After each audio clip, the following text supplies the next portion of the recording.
Hi, welcome to This Week in Property. I'm Jayashree Kurup. I'm editor MBTV. I have with me Prabhakar Sinha. He's the real estate editor of the Times of India. Today, we're talking about should facilities and housing complexes be exclusively for residents of those towers, that society, and so on. The trigger for this discussion is G. Vivekanand, partner ASLF law offices in Chennai, who recently won a case in the Tamil Nadu Appellate Court for residents who are fighting for the facilities in the apartment complex to be used only by them and not for outsiders. Joining us in the discussion is Ram Gupta. He's president of South City 1 RWA in Gurugram, who has also been fighting a similar battle against his developer, Unitech. There is Mrityunjay Kumar. He's resident of Supertech Eco Village 3, Greater Noida West, where the larger apartments, smaller apartments, newer apartments, older apartments, the residents are clashing over the use of a common clubhouse. There were to be 2 clubhouses, only 1 is there. We've got Anup Nair. He's resident of D Block Sushant Lok 1, Gurugram, who fought for their rights of access to the clubhouse, and actually today in city after city, in development after development, residents are getting together to fight for their rights. So what are their rights? That's where we're going to start with Vivekanand. Vivekanand, help us understand what your case was all about and how you won it. The case with regard to the matter of Coimbatore, where a developer, after handing over in 2015, started new projects, sandwiching the original project on both the sides. And by promising some common amenities and facilities, he was integrating the original project with the annex 2 on the projects on the either side. So that was objected earlier by association, where the builder with his arm power and muscle power, he dismantled the association. And one of the residents took it up independently, and thereafter she was also a practicing advocate in Singapore.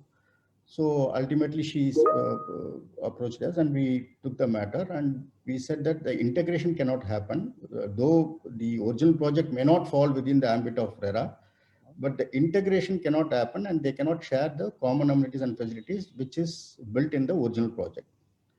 So though earlier the RERA authority didn't accept with us on this thing, and they said we have to approach the civil court for that.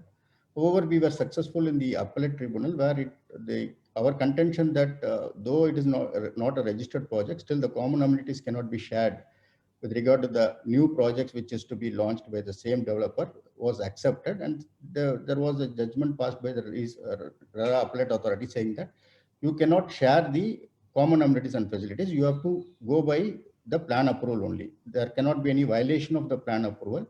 And the plan approval which you have obtained for Annex 1 and Annex 2 doesn't have any common amenities, and which shows that you are trying to integrate, and hence you are not entitled to integrate. That's the judgment which has been passed by the Appellate Authority. The contention of the developer was that they are doing as a senior citizen home, and it is for the benefit of all. And that has been done with the consent of the inmates of original project was rejected, saying that even though all the inmates can agree, still the integration cannot happen because it's a statutory prohibition where integration is prohibited unless the plan approval is approved in that fashion. So it is basically a violation of section 14 where the builder has to construct as per the plan approval. Supertech में issue ये है कि एक high rise है, low rise है, but RERA के अनुसार Supertech का वो प्रोजेक्ट जो है एक ही प्रोजेक्ट है. रेरा में जो अप्रूव्ड प्लान है उसके अकॉर्डिंग वो एक ही प्रोजेक्ट है, बट यहाँ उसने 2 नाम डिफाइन कर दिया है, एक ऑक्सफोर्ड स्क्वायर और एक इको विलेज 3. उन्होंने अभी ऑक्सफोर्ड स्क्वायर में क्लब और स्विमिंग पूल के एमिनिटीज बना दिए हैं और इको विलेज 3 में भी वो नहीं बनाए हैं, और वो लगता है अगले 5 साल में भी नहीं बनने वाले हैं. Was he supposed to make a separate one for Eco Village 3? नहीं, उनके अकॉर्डिंग दोनों सोसाइटी एक ही है और बोथ कम्युनिटीज जो है एमिनिटीज जो है वो शेयर्ड होंगे. Was that which one came first? Oxford Square is the came first, after that Eco Village 3. Okay. Now, the people of Oxford Square are protesting that their amenities should not be used by Eco Village. Yes. How Yes. many people stay in Oxford Square? About 150 family. And in Eco Village 3? Currently 600 families residing, and about 5 tower is given possession, and rest 13 tower have to give the possession. Okay, right. Which means that actually 150 families were given some facilities, which Yes. makes them premium facilities, Oxford Square. Right. And then a new township comes, which the authorities have accepted is one. But Yes. was it given a joint approval? Yes, joint approval. By RERA, because this has come up before. What was it? How was it registered in the authorities before? Authority में अभी जो हुआ है, अभी registry हुआ है, registry में भी जो है लो राइज और हाई राइज के 2 टावर एक साथ रजिस्टर्ड हुए हैं. और उसमें ये बताया गया था कि जो जब ऑक्सफोर्ड स्क्वायर बना था उनको पता था कि इतने नए टावर्स बनने हैं. वो तो प्रोजेक्ट ऑलरेडी एक ही साथ लॉन्च हुए थे. एक ही साथ लॉन्च हुए थे. ओके. लेकिन उनका कहना है कि ये हमारा एक्सक्लूसिव है और ये अलग है. लेकिन बिल्डर का कहना है कि दोनों हमारा एक ही प्रोजेक्ट है और एक ही जो भी एमिनिटी बनेंगे वो दोनों में शेयर्ड होंगे. Done. Prabhakar will come to this. I want your discussion on this, right? Anup Nair, in Sushant Lok 1, how did you get access to the clubhouse? What was the fight that you had to reach? Well, ours was not that complicated. And I think the project itself, Sushant Lok 1 D block, I mean, there are 5-6 blocks in Sushant Lok 1. And D block was handed over in 1994. So we're looking at a long time ago. And initially, of course, there was no club and there was no question of a club. And in fact, I think a lot of these things are fine print in builders' contracts, which truly nobody reads and nobody really remembers. But as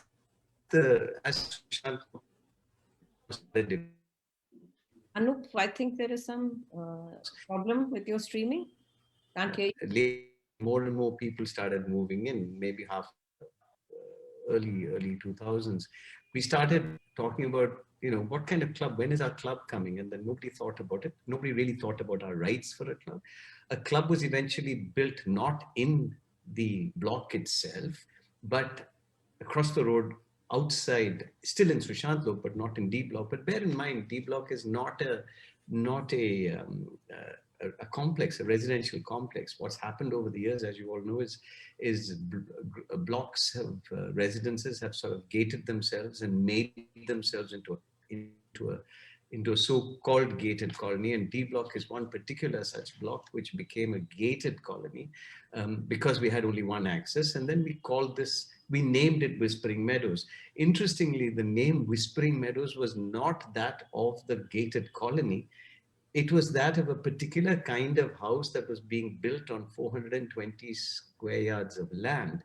In the same area in D block, there were other houses which were called designer homes and other names, which were not called Whispering Meadows. Though when we gated the colony, we called the whole thing as the gated colony as Whispering Meadows. When a club eventually came up, obviously everybody wanted membership. Those days, clubs, and we're talking about, as I said, probably around 2004, 5, or 2, 3, 2 or 3, I think, maybe 2004. As this club started coming up, we said, hey, what about our club? When is our club going to come? And there was no club, and there was supposed to be a club according to the original sales, and nobody thought about the original sales contracts, by the way. So we said, well, let's go for membership. When we went for membership, early days of club, rates were extremely high. Of course, it was several lakhs to become a member. That's when, I was then the president of the association of the block that we had formed, the RWA, and we discussed it and we talked about it and we pulled out, some of us had, or rather I don't know if anybody else had, but this was circulated. This was a little brochure which actually spoke about Whispering Meadows and the wonderful club that we will have there. So because of this brochure and because of the fact that we approached Ansels and said, hey, this is our club. We need to have a club, and you haven't built one in the vicinity of D Block except nearby. It's abetting it. So they agreed to allow any Whispering Meadows resident to have membership without having to pay that deposit. So we became members by virtue of the fact that we had something in writing to stand by. Ansels was smart enough to say, well, it was an offer made to Whispering Meadows. So anyone who's a Whispering Meadows house, as signed in our deed, was given membership, whereby we didn't have to pay that initial large deposit. So that was about it, and it went smoothly without any hassle. Today, of course, we continue. We get only this annual membership, so every year we pay our annual fees, and we have that membership to the club. So that's the story. But the club is open to outsiders as well. Of course, it's open to outsiders. Ansels never, I mean, their contracts probably allow them to open it to outsiders. It wasn't a club built for Whispering Meadows, but our only argument was this little ad that said that a club is part of the facilities being offered, and that was only for Whispering Meadows, so we got that facility. हमारा जो south city 1 है, ये society लगभग 35 साल पुरानी है, जिसको RWA में काफी समय से रजिस्टर्ड है। काफी समय पुरानी हमारी ये सोसाइटी है, और इस सोसाइटी के अंदर हमारे को सबसे पहले एक कम्युनिटी सेंटर, जो कि as per the layout plan होना चाहिए, वो लैंड एक डिसाइड हुई थी मैप के अंदर, जिस समय ये लेआउट डेवलप हुआ था उस टाइम में। उस ये 86 के अंदर उन्होंने जो मैप सैंक्शन किया था, उसके अंदर कम्युनिटी सेंटर के लिए एक लैंड थी। थोड़े समय बाद इन्होंने डीटीपी के पास जाकर के अपने मैप के अंदर कुछ चेंज कराया, उन्होंने उसको कम्युनिटी सेंटर ऑब्लिक क्लब कर दिया उस लैंड की जगह, उसका स्पेसिफिकेशन लैंड का नेम जो है कम्युनिटी सेंटर ऑब्लिक क्लब कर दिया, और थोड़े समय के बाद में वो चेंज होकर के कम्युनिटी सेंटर हट गया और केवल क्लब ही रह गया वहां पर। आज की डेट में वहां पर खाली क्लब चल रहा है। तो 325 एकड़ की हमारी सोसाइटी है। 325 एकड़ की सोसाइटी में कम से कम 2 एकड़ का एक कम्युनिटी सेंटर होना चाहिए, जिसकी लड़ाई हम बहुत शुरू से लड़ रहे थे, और अभी हमने काफी समय पहले इस प्रश्न को उठाया था कमिश्नर के सामने कि भाई हमारे को कम्युनिटी सेंटर चाहिए, और वो कम्युनिटी सेंटर की जगह में आज की डेट में क्लब बना हुआ है। कुछ समय पहले हमें पता लगा कि उस क्लब के अंदर पहले भी कमर्शियल एक्टिविटी चलती थी, आज भी वहां पर कमर्शियल एक्टिविटीज चल रही हैं। उन्होंने उस क्लब को किसी कॉर्पोरेट हाउस को दे रखा है किराए पे, और उसके अंदर काफी कुछ जगह जो है उस कॉर्पोरेट हाउस के काम में आ रही है।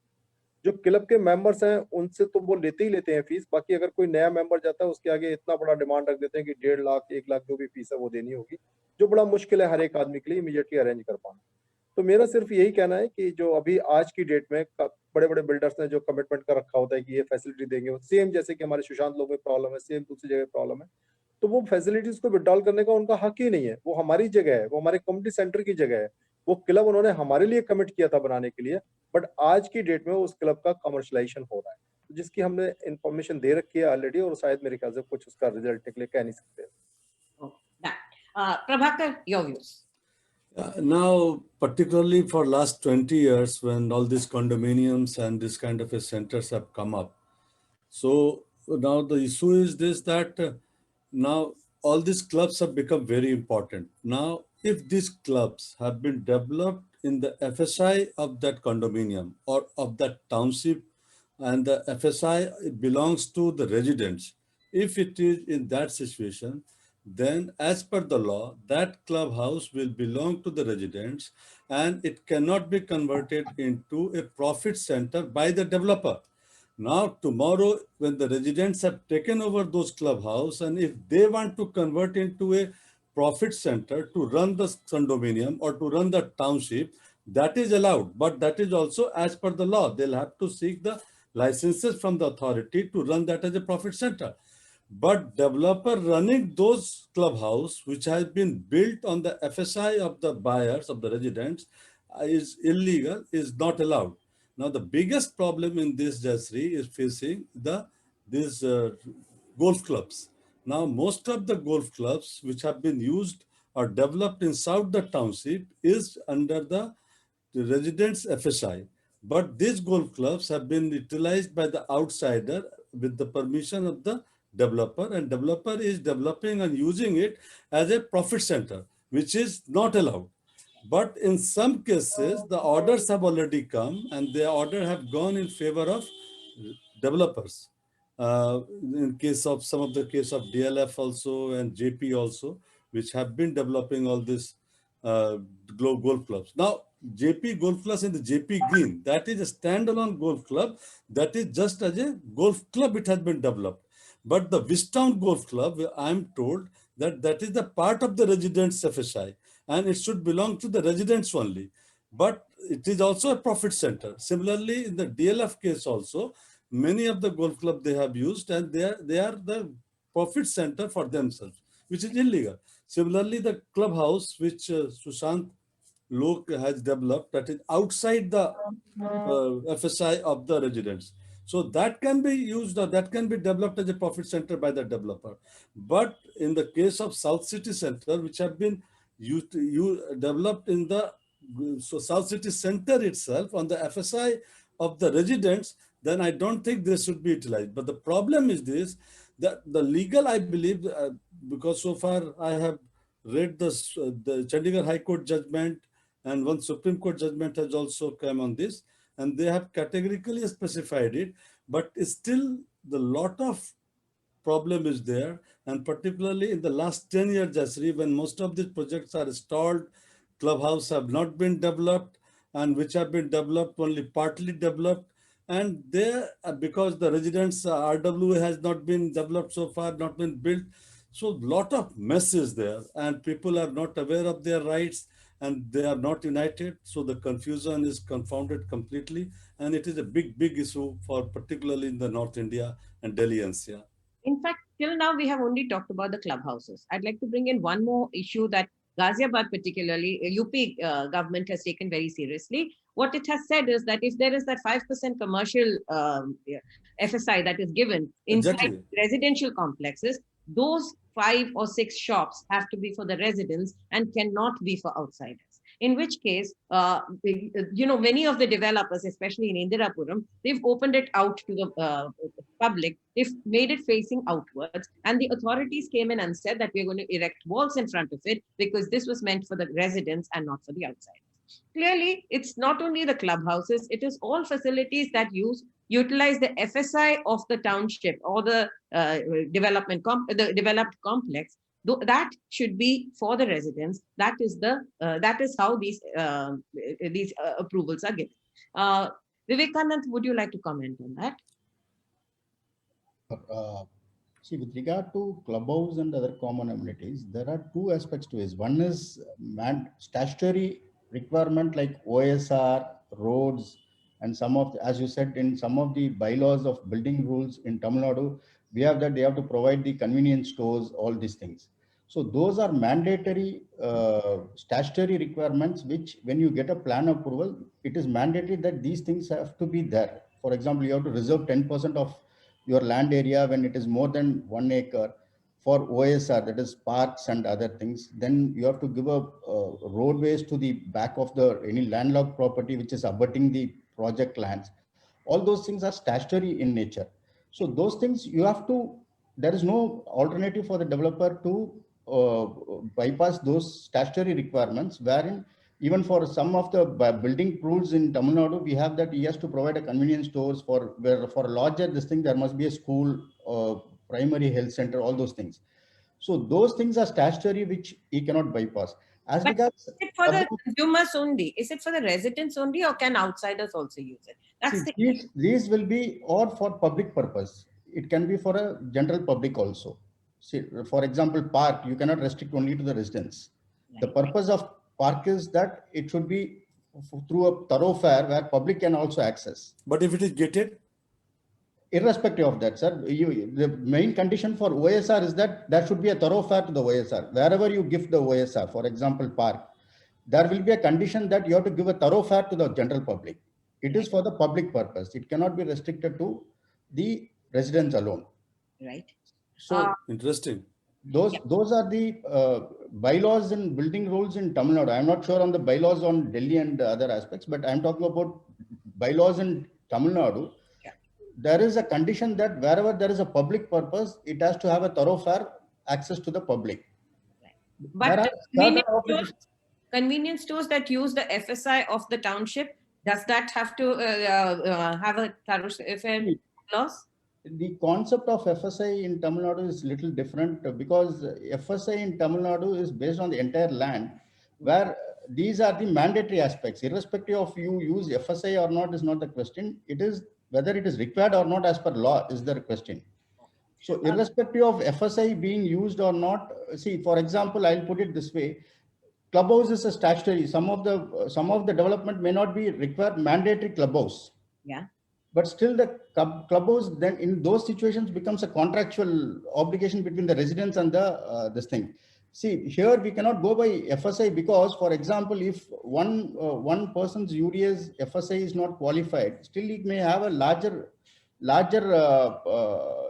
built-up area, super built-up area, based on the price and the contractual obligations. See, there is no law in Tamil Nadu where you have to say that you have to provide this FSI only to these persons. No, sir. But one thing now, if the clubhouse has to be built, it will use some FSI, because FSI of a society or of a land is given. Now, Yes. in that FSI, either the flat can be built or that clubhouse can be built. Correct. Now, if that clubhouse has been built on that property, then that FSI has been usurped or used the residents' FSI. And the residents have paid for that, because on that basis only pricing has been fixed and the residents have paid the price for that.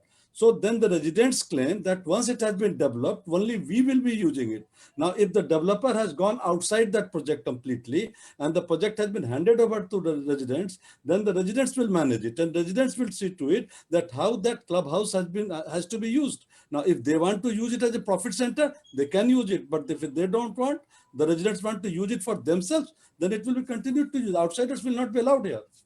Correct, sir. I completely agree. The one point which you Yeah. made, where the price has been paid by the residents for development or construction of the building, yes, then it becomes a property, the building becomes property of the residents. There Obviously. are some instances where the developer has clearly disclosed that the clubhouse will only membership in the clubhouse will be given and the clubhouse ownership will be retained by the developer. Then it becomes a contractual. That's why I'm differentiating between the statutory prospect and the contractual prospect. So where the statutory requirement is there, the developer has no option. He has to provide all these amenities. Where the contractually the disclosure from the developer is clear and categorical that I am holding the ownership of the clubhouse and you will have a right of membership in that, then in that extent the title vests with the developer and with the right of use on payment of charges with the residents. So there is a slight difference. So irrespective of FSI or this thing, the issue is that what is the contractual and what is the disclosure and how is the consideration paid? Yeah. If the consideration Yeah. is confined only to the apartment and the other facilities, I am just giving a specimen of clubhouse. It can be any facility to that matter. Yes, you're right, sir. Yeah, true. To that extent, if the developer is clear, then it becomes the title vests with the developer with the right of exclusive use on payment of charges to the residents.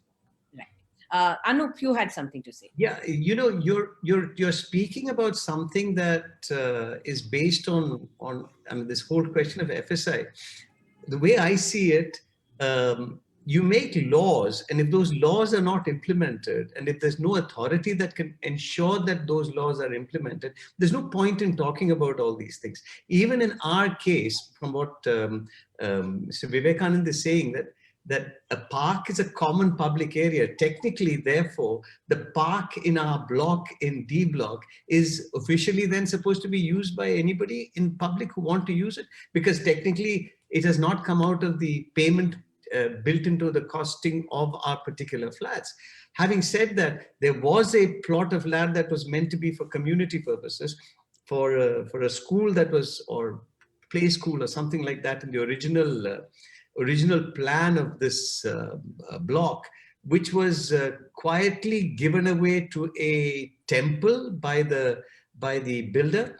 And this was, we made a huge hue and cry about it, and the residents were all very upset about it. There was a lot of antagonism that lasted for a long time. But today we finally had to accept it, and things went on, and we have now lived, we coexist, simply because there was no clarity in the law. And the issue really is that of lack of clarity in the law, lack of transparency in what the builder is actually charging, because though Prabhakar, Mr. Sinha, you're talking about FSI, how many residents know what is the actual FSI calculation and how what they pay for their house is actually coming from what kind of calculation? So if A, there's got to be more transparency, and B, there's got to be better implementation by the town planners and the reason why we are the having organizations, the government behind it. the reason why we're having this discussion is that people, when they get, like you kept that that pamphlet basis which you had bought your property. A lot of people don't read the fine print. Finally, when it comes on their heads, that's when they start fighting. Somebody somewhere like you would have one copy of that pamphlet, which becomes the basis of a battle with the authorities. Should the town planner take care of all this? Of course they should, but are they doing it? No, nowhere in the country are they doing it. So the residents need to be more aware, and our effort is to make the residents more aware. I'm going to go to Deepak Singh. Deepak Singh is, in addition to being producer of these shows, is also our Ghaziabad correspondent. Now, Ghaziabad, as Ghaziabad correspondent, he has been trying to figure out why, what facilities, the new UP laws. Deepak, would you like to join in here? Yeah. So on the maintenance front and the issue of amenities, we have seen in Ghaziabad that in 2-3 areas, like in some cases in Indirapuram and in some cases of Rajnagar extension, the common facilities like the convenience shops, especially the convenience shops, the developers have built these convenience shops at the edge of their housing complexes. That means people who are outside can also use these convenience shops. And the facilities, there are group housing complexes in Indirapuram where there are good high-level clubhouse facilities which are being given to outsiders as well. But then consumers have been protesting against it, and the developer and the authorities also took cognizance of it. But there was certain flaw in the steps taken by the authority as well. We found that when authority decided to erect a wall against these convenience shops, in order to implement the layout, approved layout that was given by them, they themselves found out that in the approved layout, there is no kind of wall that should be erected at that design. So the fault lies at the authority layout approval level. Then the authority itself took its order back that we cannot get this order implemented. So these are certain kind of issues that are going on in Ghaziabad city. Okay. Now before I go to Mrityunjay and Ram Gupta again, I want to pick up some of the queries that end users have been putting here. Surbhit Manaswi says, what about violations by builders with reference to builder flows? Additions are made after the OC is given. What is the way out? Complaining does not work because no one wants to take on builders who are mostly well connected. Here, Surbhit, I would like to tell you that very recently, the councillor of Ward 32 of Gurugram, he came and spoke to us, and this issue was raised. One of the things that he said was that if there are violations, and there is, Gurugram especially has got a very, very strong demolition squad that has been created exactly to deal with this. What he's done is Mr. Bhatt is the officer in charge, and when this complaint is made to the authorities, the Municipal Corporation of Gurugram, they actually go and check it out, and there have been instances, especially in Sushant Lok, where a builder built bathrooms in the balcony areas, and the whole place has been sealed. All 4 floors have been sealed. So it's not easy. It's a fight. Whether it is Anup, whether it is Vivekanand, Mrityunjay, Ram Gupta, all of them are fighting their own battles. And you have to be vigilant. The idea of this show is that you must know how vigilant you can be, and that you're not in it alone. And there are many others who have fought these. Those precedents can be quoted, and you can win these battles at your level. There is Ravi Divakar who says, I live in Greater Noida, where our building is developing a project. The one part of the project was stuck in a legal dispute, so the building could not complete that. Now that part is being developed as a new project, and facilities of our project are being shared with the other buyers. This is exactly what Mrityunjay is facing. What should we do? Now, Mrityunjay, help us understand how you guys have been dealing with this problem. Currently, we are using the same facility. Right. As builder said that this is the common facility for both project. Hmm. So we are using the same facility, but somehow the resident of the low-rise Oxford Square is come and say that this is our exclusive and I have not given you permission to use this. Right. Now there was one more clubhouse that had to be built in Eco Yes. Village. Yes. आप उसके लिए लड़ रहे हैं? उसके लिए भी fight हो रही है, लेकिन बट लास्ट 5 ईयर से तो फाइट कर रहे हैं, लेकिन वो लग नहीं रहा है कि प्रोजेक्ट अभी कंप्लीट होने वाले हैं। आप अथॉरिटी के पास जा चुके हैं इसके? अथॉरिटी के पास भी जा चुके हैं और लोकल एडमिनिस्ट्रेशन को भी लेटर दे चुके हैं, लेकिन कोई बिल्डर पे तो कोई प्रभाव पड़ता नहीं है उसका। राइट। एंड इसी बिल्डर पे अब रिसेंटली रेरा ने वायलेशन के लिए या और डिले के लिए पेनल्टी, एक्स्ट्रा पेनल्टी भी राइट। सबसे बड़ी बात यहाँ ये है कि बिल्डर पे जो है पेनाल्टी लगा दी जाती है, लेकिन उस पेनाल्टी को वसूलने के लिए कोई नहीं है। बिल्कुल बिल्कुल। एंड ये बहुत बड़ा इसलिए बिल्डर जो फ्री फ्लो करता है, क्या कि पेनाल्टी कितना भी आप लगा दो, वसूलने वाला कोई है नहीं। Right. And I'd like to tell our viewers that we are bringing the RERA authorities of UP to come and discuss with us in a show, in the next show, where we will be talking about how what they are doing to make sure that these penalties actually fructify. There are many loopholes in the law. This is not happening, but they are all RERAs have started moving in a big way. Now, there's another query. Where can we complain if developers allow outsiders to use the society gym? Can a restaurant within the society be used by outsiders? What is the law, Vivekanand? If there are restaurants and gyms for the residents, what is the contract with the developer and whether the restaurants have been done pursuant to the planning approval, which is a statutory requirement, or see, that's what I'm saying, that if it is a statutory requirement, for sure it is open for all. Right.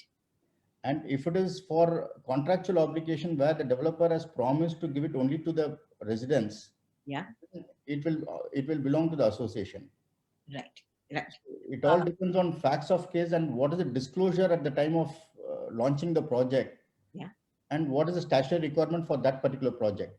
Sure. So actually there are two things that Vivekanand is saying. One is that there are some statutory requirements. Agar aap itna township banayenge, yahan pe there should be a marketplace, there should be a club, there should be a school and so on. The other thing is what you've promised to the residents at the time of sale. That I will give you access to a club of with these facilities. I will give you access to 5 convenience stores that is exclusively for you. Ram Gupta, when you fight, have you got the original brochures and do you know what the developer had promised? After all, it's a very old township. बहुत अच्छा question ma'am. मेरे पास में बहुत पुराना वो voucher तो नहीं मिला, लेकिन जो पुराने लोग हैं उन्होंने जो मैप था उसके अंदर दिखाया था कि ये इससे पहले जो था वो कम्युनिटी सेंटर के लिए लैंड थी, जिसको कि उन्होंने बदल कर क्लब में कन्वर्ट कर दिया। लेकिन मैंने बहुत समय पहले से कोशिश की, RTI लगाई, सारा सब कुछ लगाया, बट वो मैप मेरे को अभी तक नहीं मिल पाया। सेकंड, हमारे जो नेक्स्ट हैं, जो यूनिटेक के दूसरे कंज्यूमर है, साउथ सिटी 2, वहां पर मिस्टर यादव है, मेरे अच्छे RWA के प्रेसिडेंट भी रह चुके हैं। उन्होंने मेरे को बहुत सहारा दिया और उन्होंने मेरे को बहुत ही ज्यादा मॉरली बूस्ट किया। कहते हैं हमने हाई कोर्ट में लड़ाई लड़ी थी इनके अगेंस्ट में, और एक जजमेंट की कॉपी उन्होंने कल ही मेरे को भेजी है, अनफॉर्चुनेटली अभी मेरे पास में नहीं है। उस जजमेंट में सीधे सीधे है कि यूनिटेक को एज पर द प्लान कम से कम 2 एकड़ जगह कंपनी सेंटर को प्रोवाइड करनी चाहिए। तो उस टाइम में उनके पास में जगह थी, तो इसलिए उन्होंने वो जगह प्रोवाइड कर दी। लेकिन यूनिटेक के पास में इस समय जगह ही नहीं है साउथ सिटी 1 के अंदर, और साउथ सिटी 1 के अंदर चूंकि जगह नहीं है और ऑलरेडी कम्युनिटी सेंटर की जगह पर हमारा क्लब बना हुआ है जिसका वो कमर्शियल यूज कर रहे हैं। रेजिडेंशियल यूज हो रहा है लेकिन बहुत कम हो रहा है, ज्यादातर कमर्शियल यूज उसका हो रहा है। एक ह्यूज अमाउंट मेंबरशिप का है उसके अंदर, अगर आप कोई भी सर्विस यूज करते हैं उसका एक ह्यूज अमाउंट देना पड़ता है लोगों के लिए। तो मेरी अभी बात चल रही है जो कमिश्नर साहब है हमारे यहाँ के MCG के, कि हमें किसी भी तरीके से आप बात करके इनको किया। DTP के अंदर भी हमने जो एडमिनिस्ट्रेटर है उनको ऑलरेडी इन्फॉर्म किया हुआ है कि ये सारी की सारी लैंड थी पहले जो कम्युनिटी सेंटर की थी, जिसको कि इन्होंने क्लब में कन्वर्ट कर दिया। उन्होंने हमें एश्योरेंस तो दिया है कि हम इसको इंक्वायरी करके कुछ ना कुछ आपको देंगे, लेकिन अभी तक कोई पॉजिटिव रिजल्ट आया नहीं हमारे पास में। एक और मैं आपको बड़ी अच्छी सी बात बताना चाह रहा हूँ कि बिल्डर किस तरह से अपनी मनमानी करता है। सेम कम्युनिटी सेंटर की जगह में उन्होंने क्लब तो बनाया, क्लब के बाद में एक लैंड उन्होंने 2200 स्क्वायर मीटर की पार्क के लिए छोड़ दी थी, जिसमें कि E ब्लॉक के लोगों का आना जाना रहता था उस पार्क के अंदर, जो E ब्लॉक के लिए था मतलब। उसको भी उन्होंने शुरू में जैसे ही क्लब बनाया तो उसको बैरिकेडिंग करके पार्क को भी उन्होंने कमर्शियल यूज के लिए, वहां पर शादियां हो रही हैं, सब कुछ नहीं, वही रेजिडेंट्स जिनका वो जगह है, उस जगह को उनको एक ह्यूज अमाउंट देना पड़ता है। आज की डेट में साउथ सिटी वन के अंदर कोई भी ऐसा कम्युनिटी सेंटर, कोई भी ऐसी जगह नहीं है जहां की सारी कम्युनिटी के कुछ लोग बैठ करके अपना कोई भी अगर इवेंट करना है तो उसका भी उनको चार्ज देना पड़ता है। इवन अगर कोई इमरजेंसी है किसी की, अगर किसी को उन्होंने बुलाना है, कोई मीटिंग करनी है, तो कोई जगह नहीं है। तो this is very shocking news, मतलब जो मैं आपको बताना चाह रहा हूँ, हालांकि ये पहले से भी लोगों को कुछ पता है, और मैं कोशिश कर रहा हूँ कि किसी भी तरह से सरकार का यहाँ पर ध्यान जाए और हमारे को कम्युनिटी सेंटर की जगह, अगर जगह नहीं है तो एटलीस्ट हमारे को क्लब के अंदर वो सारी फैसिलिटी प्रोवाइड की जाए जो कम्युनिटी सेंटर के अंदर मिलनी चाहिए। Prabhakar, you wanted to say something? Yeah, actually, there are two things. Now, in the township, there is a problem. I believe that then the development authority or some other authority has to be roped in. But in the condominium, if suppose there is a restaurant which has been developed and developer is using it as a profit center and given it at a very high rent, but tomorrow residents can take over the entire management of that community, that housing society. Now, if the residents have taken over the management, then it is up to the residents who want to use that restaurant only for their own purpose or for the outsiders also to be allowed to eat in that house, in that facility. So I believe that... I think Vivekanand is saying that you have to bifurcate it into what is the statutory requirement when, if you have a 300-acre township, these are the statutory things that you have to do. If it's a school, it has to be open to others as well, right? That kind of thing. And what is a contractual obligation with the residents? That is what what can be exclusively for the residents. And today you have to bifurcate the two and figure out whether what has been given out is part of the statutory mandatory requirements or is it part of the contractual. Yeah, in township I can understand. No, in township I can understand that. That is like in JP also. Now there is a village on the other side of the JP project, the Wistown. So the JP has to give them a thoroughfare to come out of that project, and there is a road. Though that road is covered also, so they have allowed, but they cannot stop them from walking on that road. But in the park inside the project, nobody outsiders are allowed. That is only for the residents in NCR particularly, because those parks have been developed with the FSI of the buyers of that area, residents of that area. Then it becomes a contractual obligation between the builder and the buyer. Exactly. That's the bifurcation that Vivekanand is asking that buyers to check. Is it part of the statutory mandatory requirements or is it a contractual obligation? Like Anup Nair said, it was there. It was promised. You have a clubhouse access. It didn't say it was exclusive clubhouse, but it did say clubhouse access. And he had the original promise and he went to the developer and got it. Like that, what is promised, read the fine print. That's the message that's coming through. Read the fine print, what is being promised to you, those are contractual obligations. What is statutory, they can't pass off contractual obligations as statutory requirements. I'll take a couple more questions. There's Sanjay Kumar Jha who says, in GH, no commercial facility will have direct access via residential area tower. While in Ghaziabad, it's found in such cases what residents need to do. And in the name of convenience store, fully commercial has been developed by the promoter. Clubhouse can't be under independent area as per UP Apartment Act. It must be under common area. If it is common area, it's a contractual agreement. Hence, only residents can access the club and not outsiders. This is as per the UP Apartment Act. Deepak, you want to add to that?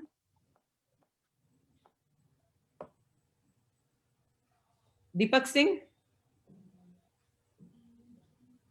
Okay, let's go on. We raised that point of convenience stores earlier, and I think he's speaking about them. And then I told you the issue here.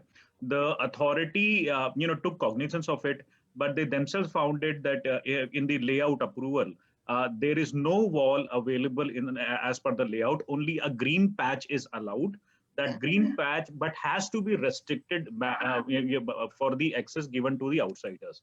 The access cannot be for the outsiders, but yes, no wall is available, and only a green entrance can be there. And you it's difficult to stop people from coming there if you don't have if it's not walled. That's what you're then it's not exclusive for the residents there. Another point I would like to highlight, Jayashree, here is that these convenient shops don't give that much taxation to the authority here. So if it's a full-fledged shop or shops or a shopping complex, which is for everyone, then that attracts a different commercial tax than a convenience shop. So what tax do they pay? I think this was raised by the authority here, and we just need to be accurate about it. Separate license will be required for that. Yes, if it is a commercial venture and a convenience store, the taxation structure is different. Is that what you're saying? Right, and house tax also changes accordingly. Right. So a house tax on a convenience shops inside a housing society is different than a house tax which is outside on the main road. Right. And one more issue in Ghaziabad I would like to highlight is, for example, a township like Crossing Republic, that it was sold on the promise of a golf course, a huge golf course inside the township, which buyers when bought, they thought that golf course is exclusive for them. But subsequently, they found that golf course is being given to outsiders as well on the same charges on which it is being given to the residents. So residents feel like, it's the charges are not same. They are paying the same kind of charges. They earlier thought that this golf course had to be given to them on some kind of subsidized charges. But they feel dejected at times. Not like Anup Nair said, if it is not mentioned in your builder-buyer agreement or in the promise that of the brochure on the brochure, then actually it's something that the buyers have interpreted. Then there's very little they can do. But if it is there on your builder-buyer agreement, and Mrityunjay, I would like Vivekanand, I'd like you to comment on this. When a consumer gets a brochure, now post-RERA world, it's much easier. Builders are shy of putting in things that they're not intending to do. But most of these problems are legacy problems. Now, how can a buyer interpret what has been promised to him? Take what Deepak said. There is a convenience store promised to them, but there is no demarcation of a wall. There is a green patch. There is a golf course that has been promised to them, but they don't know whether it is exclusive to them. What should you read in the builder-buyer agreement before you buy? See, these are more on contract. See, first thing is RERA is only a regulatory act. Yes. It neither creates any fresh rights nor diminishes any rights which is existing in general law. Yeah. See, the rights and title are governed by the general law like Transfer of Property Act, Contract Act, Specific Relief Act, all those things. And to some extent, the building laws, where the approvals and this thing have to be done. So when you have a cumulative effect of this, the builder, the disclosure of the builder, which in the normal mind gives an impression that it is exclusively part of that development, for which the charges are collected from the residents, then the builder is obliged to hand over to the association. On the other hand, if the builder has categorically and exclusively stated that you have only right to use in a particular amenity, which is not a statutory requirement, but it's built on the land, and there is a categorical disclosure that you will have only a right of use on payment of necessary charges, then the title vests with the builder, and it will be very difficult for any resident to restrict the builder from giving access to third parties. So it all depends, as Mr. Anup said, it all depends upon the brochure. See, for example, if there is a disclosure in the brochure that you will have a right to use on payment of necessary charges, the clubhouse, which is not even part of this thing, still it gets a vested right on the residents. So the brochure will be the key point for the residents to read together, and the specifications in the agreements, respective agreements, what are the amenities given and what is the nature of the use, which is whether it is given as a freehold or it is the title is going to be passed on to the association or the title is going to be retained by the developer. All those things has to be categorically mentioned in the agreement. Right. So brochure and the agreement will be the key points. Anup, you had a rebuttal. It's because you're all splitting hairs on this and getting to the legal aspect. I wish the laws were so powerful that they could protect the consumer. And in fact, they're pretty complicated. I mean, the brochure did talk about rolling green meadows. I mean, there is no rolling green meadows going to be there. You're going to live without it. Interesting argument though. When the government gave, or the town planning gave permission for a 4th floor to be built in Gurugram.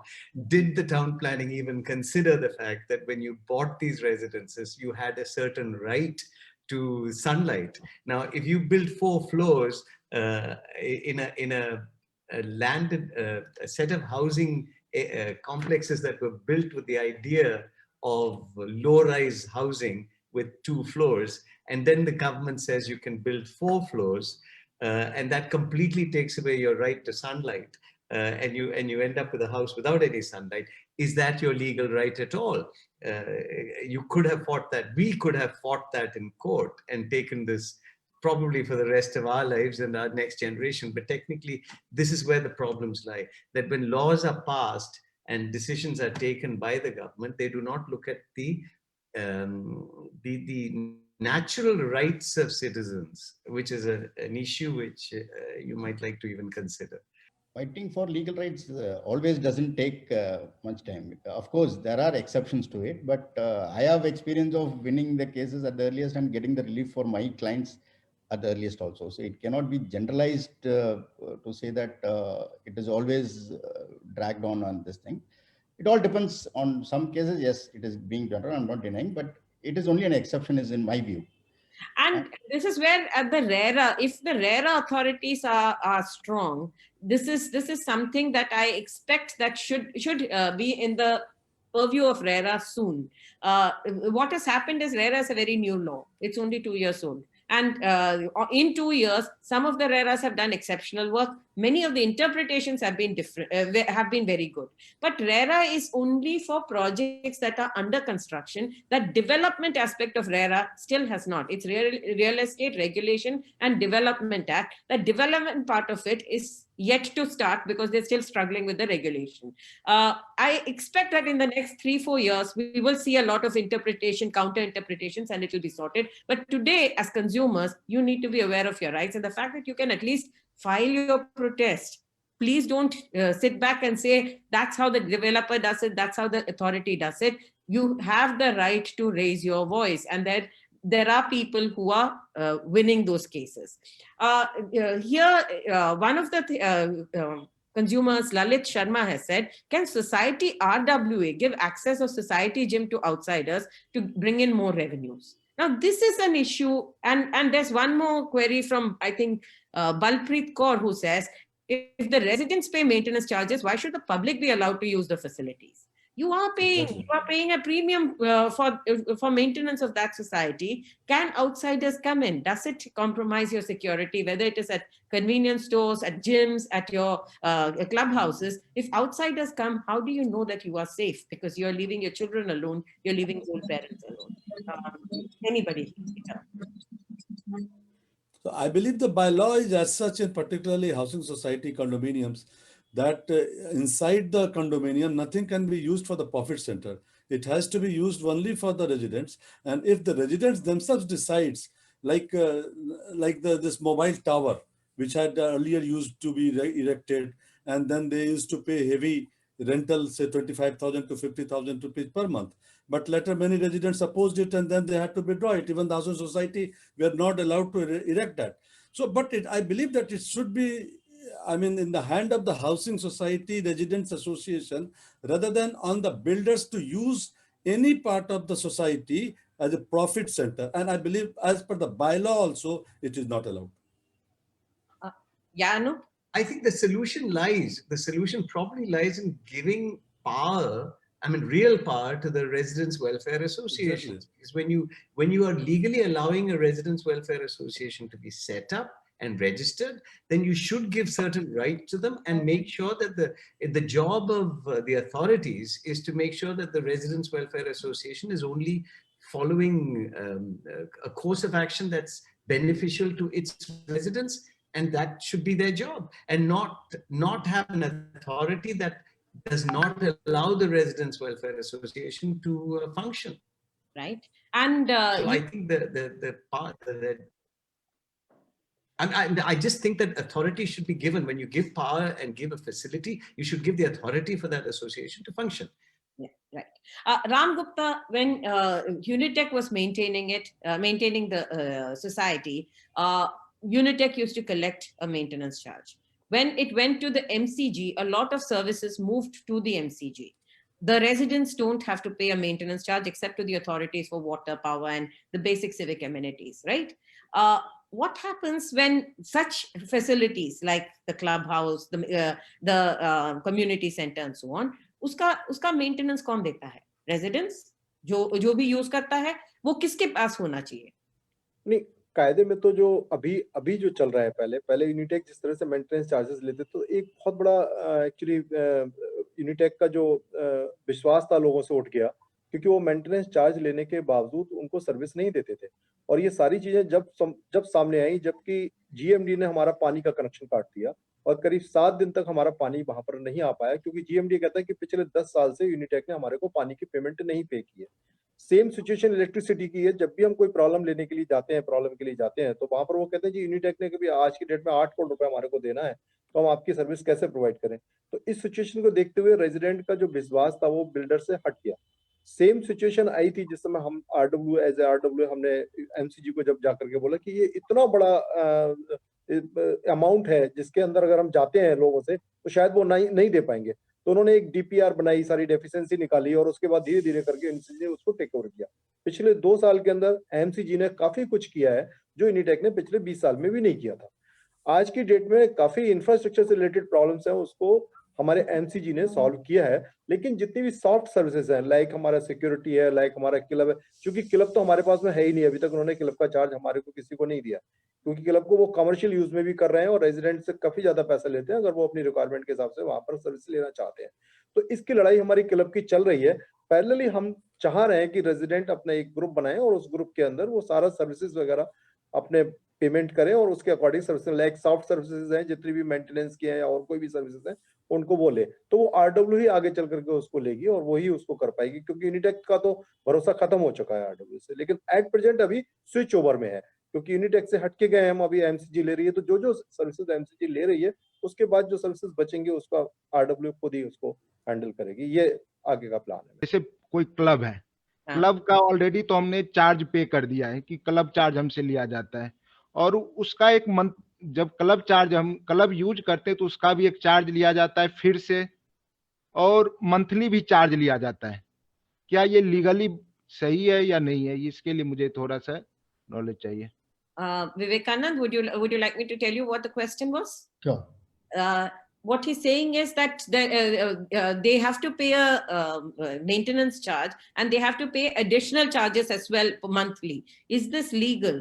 When they have been promised these facilities, is it legal to ask them to pay the maintenance charges and monthly charges, or is some part of it part of, are there any commonly? Mrityunjay, have I got your question right? Right. Okay. Monthly charges for what? For the club center, gym, and so on. No, it will cover them in the maintenance charges. If it is part of the association and if it is part of the development, the maintenance charges will, see, I'm not sure how they have split it up.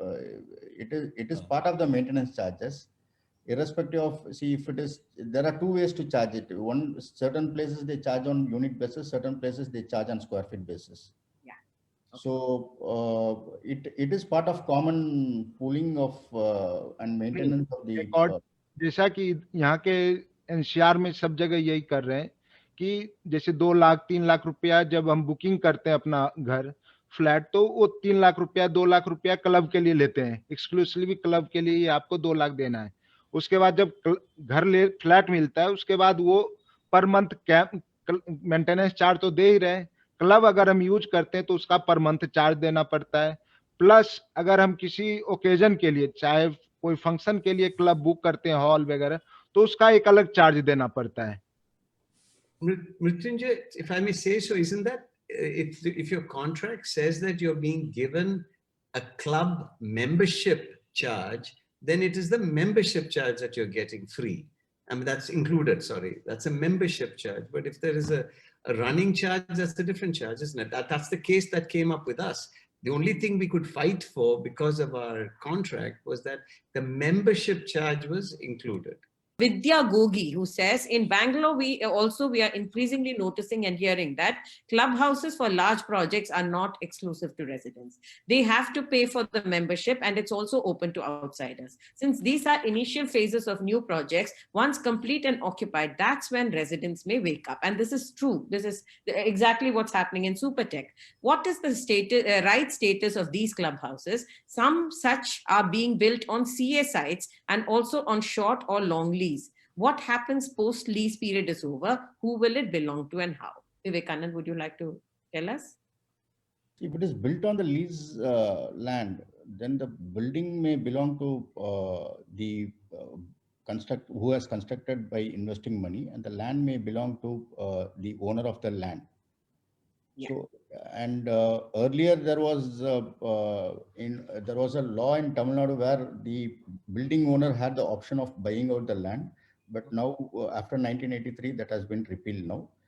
But I'm not sure on the Bangalore laws as Bangalore, but still the building, there may be, it all depends upon the contractual rights. If there is a right of first refusal in the lease deed, then the building owner may have a right to purchase the land or vice versa.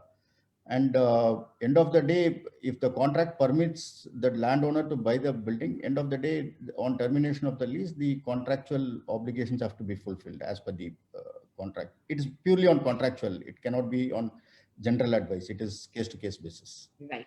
Vidya Gogi, may I request you to also write in this query to editor@magicbricks.com. Our correspondent in Bangalore will definitely contact you, and we'll do a special show around this to figure out what's happening in Bangalore. Because today the lawyer we have is from Chennai, and these are state subjects and there may be small variations. So we'll definitely raise this. Jaymohan Parmeshwaran from Bangalore says, in Bangalore, sovereign developers CIRP process during COC, even authorized representative who's supposed to be the representative of homebuyers is arguing for the builder. Such is the rampant corruption in our system. Now, this is something that is happening, and the reason why we've picked it up is, if there's one residents welfare association which is functioning, there will be two more which are aspiring, conflicting, which are created, and many times this is funded by the developers. In some cases, it is funded by other people, but there will be conflicts within RWS, and we've seen this happening in every instance, because RWAs are powerful entities. They can become powerful entities, and a lot of people do aspire. Sometimes it may be because the existing RWA is not functioning well. Sometimes it could be because there are some with grievances who want to create new ones. And Vivekanand, how many RWAs can a development have? Is there any law in this? It is better. It can have only one. Yeah. Unless there is a bylaws which says that there are cluster association and there is an apex body. There is structure of that way also in some of the developments where each block will have their own association and all will represent in the apex body. Right. So, but now of late such cluster association are not working, and substantially everybody have changed to one single association, unless the development is by itself is bifurcated into various projects by individual projects. Right. So for example, if in a large township, if the development Very is large.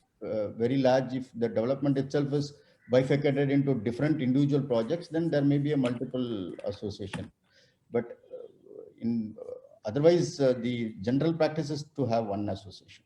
Right. And we are seeing this as a problem area. Every show that I do on maintenance or management, we do see people coming up and saying this is a problem. As and with the tribal association, it is between the residents, I think. So it is the residents who have to collectively come up and take a decision. That's right. Yes. And unless there is the for formation of association also, there need some people who are owners of the respective units in this thing.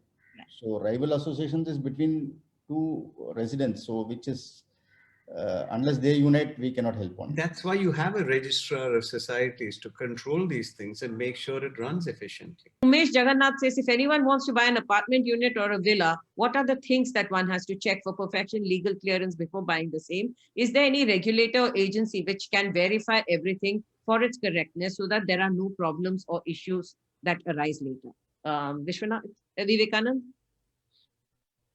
Better to approach a lawyer, local lawyer who can advise on their due diligence and this thing. Thank you so much for joining us. The issue is complex. There is no easy answer. But unless we keep the dialogue going, I don't think these solutions are going to come. So thank you all for joining us in This Week in Property.